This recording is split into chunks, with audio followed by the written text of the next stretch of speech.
सब चले गए, सारा घर खाली हो गया, कोई भी नहीं है। या अल्लाह, ये सब क्या हो गया?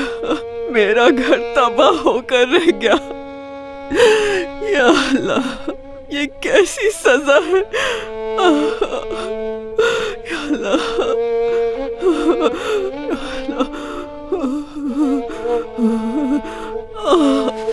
दिमाग खराब हो गया तुम्हारा? अगर वो मर गई तुम्हें क्या लगता है करीम फौरन तुमसे शादी कर लेगा? हाँ, भूल जाना फिर।